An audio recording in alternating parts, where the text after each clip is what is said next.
안녕하십니까. 벚꽃 동해중앙입니다. 자, 잘 들리세요? 한번 손 들어보세요. 네, 네, 이쁩니다. 네, 이쁩니다. 항상 누굴 만날 때마다 그 조사 보고서에 나와 있는데 사람들의 인상이 가장 좋을 때가 웃을 때래요. 왜냐하면 웃는 얼굴은 상대방과 하나가 되거든요. 그럴 때 활짝 웃는 그 얼굴로 오늘 진행하겠습니다. 대단히 감사합니다. 자, 요즘에 코로나 때문에 전부 다 활동들이 제약을 받잖아요. 그러니까 이제 뭐 집콕 지난번에 말씀드렸죠, 그죠? 그러다 보니까 사람들이 활기가 떨어지기도 하고, 그리고 혼자 지내다 보니까 원래 인생은 만남이라고 그러거든요.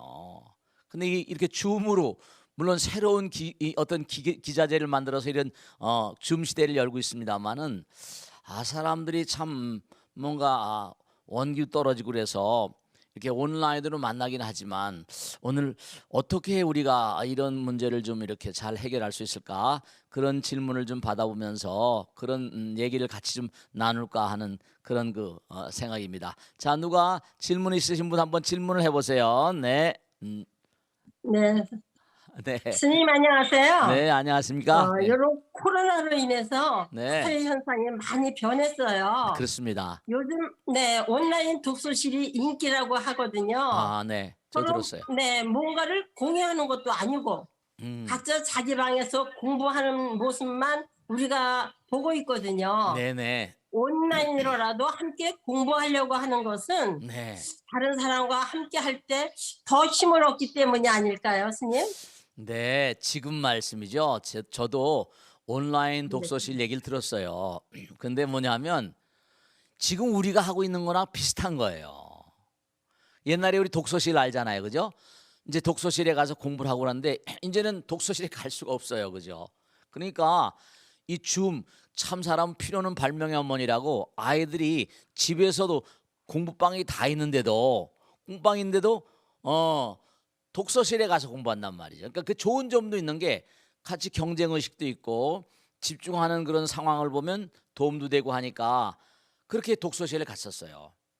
그러니까 이제 그러한 것을 착안한 사람들이 줌 독서실을 만들자 해가지고 나름대로 이제 줌 독서실을 하고 있는 거예요. 그래가지고 뭐 그게 캠 있잖아요. 카메라로 다 이제 저 체크하고 또 뭐 하루에 몇 시간 들어와야 된다. 또 나갈 땐 몇 시다 뭐 해가지고 그걸 나름대로 규약을 정해가지고 그런 규약을 뭔가 다 지키지 못하면 퇴출시키고 뭐 이런 시스템을 만들었다는 거예요. 나름대로 뭔가 나름대로 인기를 가지고 있답니다. 새로우니까 젊은 친구들은 새로운 걸 좋아하잖아요.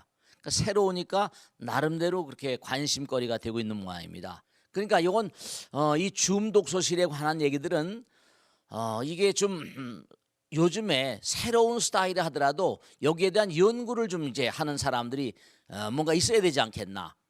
침잠해서 공부할 수 있는데 얼마나 보탬이 될 수 있고 자기것으로 만드는데, 그래서 뭔가 새로운 스타일의 어떤 그런 공부 방법이긴 한데 이게 얼마나 능률의 어떤 학습 능력의 향상에 도움이 될까 하는 건 좀 연구가 필요하지 않을까. 또 스타일마다 사람마다 이제 스타일이 다르니까, 그래서 아직은 뭐 이것이 보편화되고 있질 않으니까 나름대로 관심을 끌고 있긴 하지만, 그래서 제가 그걸 듣고 이런 방법, 그러니까 우리 인간은 참 독특한 존재잖아요. 그죠? 어려움이 닥쳐면 그 어려움을 뭔가 극복하려고 하는 노력을 자꾸만 이렇게 하고 있는 거죠. 줌도 마찬가지. 우리가 지금 이렇게 우리 이렇게 전부 다 모여 가지고 집에서 또 혹은 뭐 어느 장소에서 이렇게 해 가지고 질문을 하고, 그 이 줌이라는 게 나오려면 꿈에도 안 생각했잖아요. 그러니까 줌을 이용하는 학습 방법, 그것이 앞으로 어떤 결과를 가져올 것인가. 좀 시간이 지나면 거의 가부간의 문제들이 뭐 이런 문제도 있고 저런 문제도 있고 하면 또 개량해 가면서 좀 더 새로운 스타일로. 근데 하나 분명한 것은 이 줌으로 하는 이런 공부 방법 같은 것들이 뭔가 필요성이 있을 게 분명하다. 왜냐? 우리가 지금 이 코로나 바이러스를 뜻밖의, 정말 unprecedentedly, 전례 없이 이런 일이 왔잖아요. 그러니까 앞으로 또 이런 코로나 같은 것들이 지금 전 세계 무슨 이른바 감염내과 전문의들이 한 얘기가 있는데, 그건 바로 뭐냐면 환경이 바뀌지 않는 한 코로나 같은 게 유사한 게 또 올 수 있는 가능성이 있다는 걸 거의 100% 보고 있습니다. 그러니까 이런 것들이 개량이 돼서 앞으로 오는 것에 대한 어떤 그런 그 대비를 하는 입장에서도 이런 걸 나름대로 뭔가 개량해 나가면서 연구를 좀 해야 되지 않을까 그런 생각을 합니다. 왜냐하면 혼자 공부하는 것도 나름대로 의미가 있지만 더불어서 공부하면서 독서실에서 공부가 잘 되잖아요. 그리고 도서관에서도 공부를 하고 모일 수 없으니까 도서관을 가지 못하지만 근데 이게 이제 비대면이다 보니까 줌으로 할 수 있는 어떤 그런 독서실, 줌으로 할 수 있는 도서관. 왜냐하면 이게 이렇게 줌을 통해 가지고 질문도 하잖아요.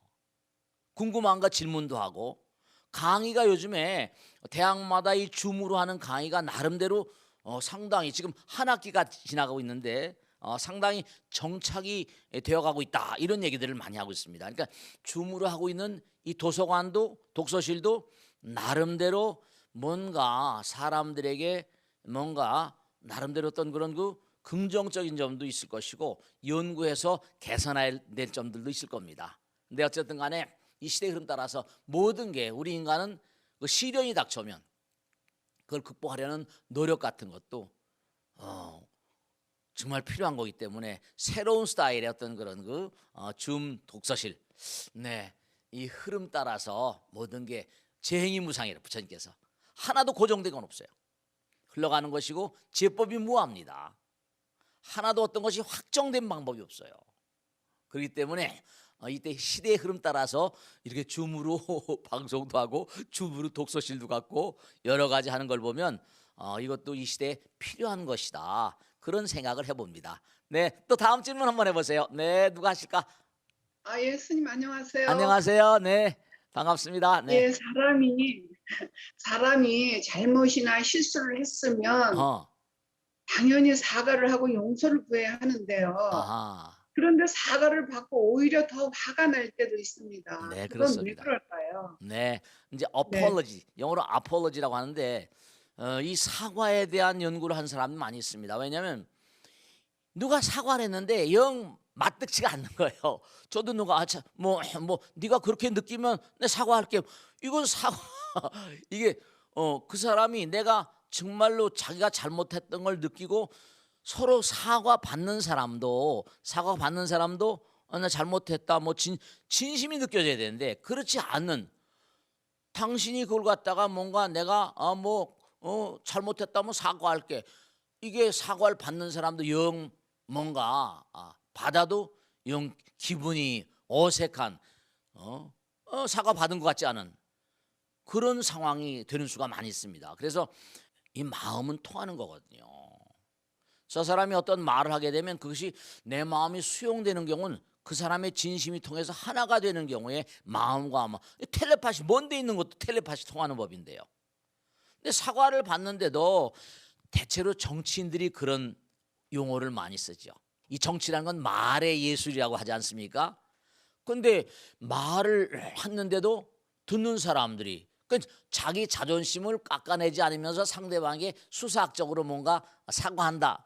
이러면 이제 보도될 땐 사과한 것처럼 들리지만 사과받는 사람이 영 사과받는 기분이 아니거든요. 그래서 우리가 다 정치인들은 아니잖아요. 그죠? 그렇지만 인간은 정치적인 동물이다. 아리스토텔레스가 그런 얘기했지. 인간은 폴리스적인 동물이다. 사회적인 동물이라고 하기 전에 정치적인 동물이거든요. 근데 너무 정치적으로 굴게 되면 사람의 진심을 뭔가 이해하지 못하게 되거든요.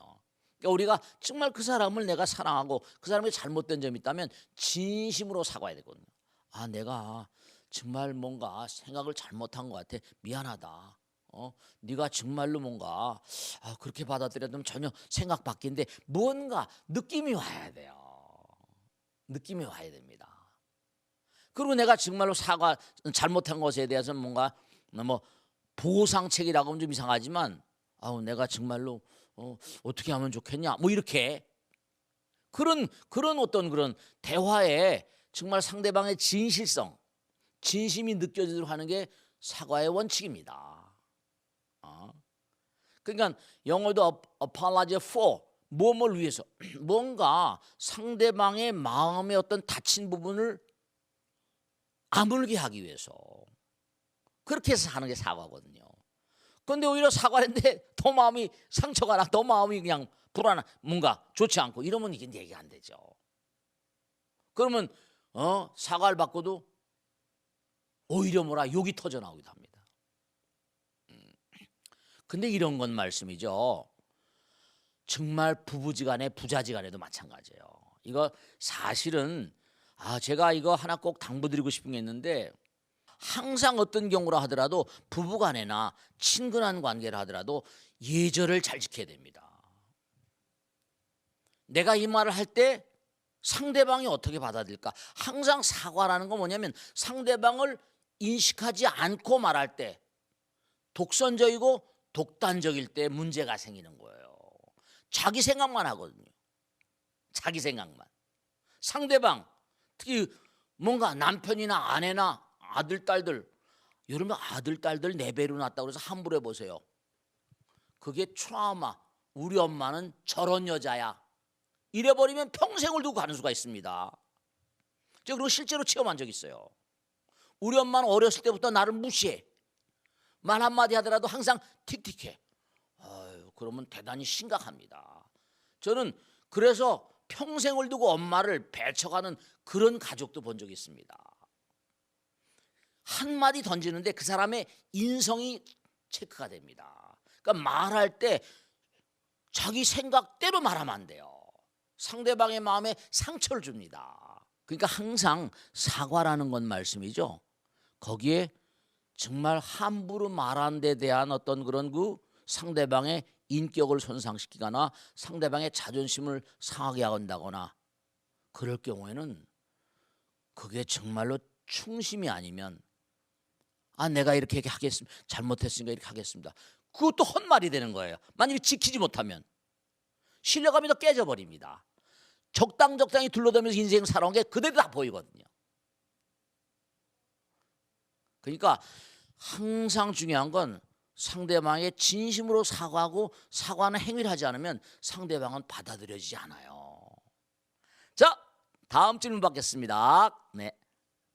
네, 스님, 안녕하세요. 네, 안녕하세요. 네. 아파트에 살다 보면 어. 층간소음도 문제지만 담배로 인한 갈등과 문제가 적지 않습니다. 그렇습니다. 네. 며칠 전 저희 아파트에서 에어컨 실외기 배선에 담배 불똥이 떨어져 아하. 화재가 발생하는 아찔한 일이 있었습니다. 그러세요. 네. 이렇게 주위 사람들에게도 피해를 주고 자신의 건강에도 안 좋은데 왜 담배를 못 끊는 걸까요? 네네. 담배에 대해서요. 제가 옛날에 중대기 전에 골초 소리 들어서 잘합니다. 근데 담배를 이 담배가 나쁘다는 건 천하가 다 알잖아. 니코틴, 아세틸린, 아세콜린. 이른바 말하면 담배는 말씀이죠. 그게 참 묘한 게 니코틴 중독이라고 그러잖아요. 마약 중독하는 것처럼. 니코틴, 아세틸콜린이라는 게 담배를 피우면 딱 물질이 생겨가지고 두뇌에 초속도로 빠른 속도로 두뇌 세포를 때려버립니다. 그러니까 상당히 이른바 말하면 술을 마시거나 하면요, 알코올 중독이 왜 되냐면 왜 이게 참 이 니코틴이나 알코올이 이게 문제가 되는 거 아니? 스트레스라는 거 아시죠? 스트레스? 막 골치 아프고 막 피곤합니다. 근데 담배를 피우고 나면 산뜻해지는 것 같아요. 순간 산뜻해지고. 근데 사실은 이걸 아셔야 될 게, 왜냐하면 피곤했던 세포는 잠을 재워서 피곤을 풀어줘야 되는데 니코틴 아세콜린이라는 이 물질이 두뇌 세포를 때리게 되면요, 피곤한 물질을 때리니까 되죠? 두뇌 세포가 과잉 반응을 해버립니다. 이른바 말하면 두뇌 세포가 깨지는 거예요. 제가 그걸 좀 더 조사해 본 적이 있거든요. 두뇌 세포가 깨져버립니다. 그러니까 어떻게 되는 거 아니? 상당히 심각한 문제죠. 근데 더 큰 문제가 되는 게 뭐냐면, 우리 니코틴이라는 건 뭐냐면 담배 빨아들이잖아요. 공기를. 그게 제일 먼저 자극하는 게 폐예요, 폐. 이 폐암이라거나 폐섬유종이라거나 섬유화증, 이 폐라는 건 우리가 공기를 받아들여 가지고 걸러서 온몸에 공급하는, 이런 공기를 우리가 제대로 걸르지 않으면, 요즘에 공기청정기라는 거 있잖아요. 집에서도 지금 뭐 미세먼지니 뭐니 해가지고 말씀이죠. 제 방에 있다가요, 뒷산에 한번 올라갔다 내려면요, 정말로 머리가 맑아지는 것 같고, 뒷산에 딱 올라가 가지고 저 멀리 부악산이나 저 멀리 북한산 보면 안 보여, 안 보여요. 비가 안 오면 그 다음 날이나 보일까? 안 보여, 안 보여요. 공기가 이게 좋을 수가 없어요. 그런 공기를 마시면서다가 거기다 뭐라 담배까지 피운다. 이건 자살행위예요. 자살행위입니다. 근데 이게 순간적이나마 두뇌 세포에 자극을 주면서 산뜻한 기분을 주니까 두뇌 세포가 깨져가면서 거기다가 이런 그 부정적인 물질을 담은 호흡이 온몸에 흘러다닌다고 생각해 보세요. 이건 정말로 골치 아픈 겁니다. 그런데도 못 끊어요. 근데 이 아파트가 또 뭐냐면 다 통하는 시스템이거든요. 아까 담배불, 담배 연기 전부 다 이 돕니다. 배기구, 환기구가 있거든요. 제가 친구 집에 놀러 갔는데 하도 온다. 하도 그냥 밥 한 끼라도 그냥 대접한다고 그래가지고 친구 집에 갔던 적이 있습니다. 근데 밥을 먹어서 욕을 하더라고요. 왜냐? 밥을 먹어서 옆집에 담배 연기가 들어오는 거예요. 바람 타고. 밥을 먹어서 좋은 기분으로 밥을 먹어야 되는데 밥을 먹으면서 욕을 막 하고, 옆집하고 사이가 안 좋은가 봐요. 그렇게 얘기를 해도 못 고친다는 거예요. 담배 못 끊으면 곤란합니다. 참 안타까운 게, 오래 살고 싶어하는 마음은 누구나 있으면서, 오래 살고 싶으면서 좋은 걸 많이 먹고 난리치면서 자살하려고 담배를 피우니, 이거는 정말 골치 아픈 일입니다. 담배 피우시는 분들, 오늘 혹시 벚꽃 대통을 보시면 다시 한번 좀 각성을 하시고, 그리고 줌으로 오늘 이게 동참하시면 남편한테 얘기하세요. 당신 죽으려고 나 과부맨 되려고 지금 난리치는 거야 뭐야? 담배 피우시는 분한테 꼭 좀 제가 지광스님 얘기하더라고. 꼭 좀 당부드립니다. 아시겠죠? 네, 오늘 좋은 질문들 감사합니다. 네, 우리가 이렇게 매일같이 대하고 살면서도 뭔가 궁금한 게 많이 계세요. 저도 궁금한 게 많은데요. 그러니까 그런 걸 같이 이렇게 함께 마음의 문을 열고 이렇게 서로 해결하고 하면 좀 더 우리가 아름다운, 부처님께서 말씀하신 불국토를 건설하는데 좀 더 이바지하지 않을까 싶습니다. 자, 오늘 여기서 마치겠습니다. 대단히 감사합니다. 이렇게 함께 해주셔서 고맙습니다. 감사합니다. 다음 주에 또 다시 뵙겠습니다. 감사합니다. 마치겠습니다.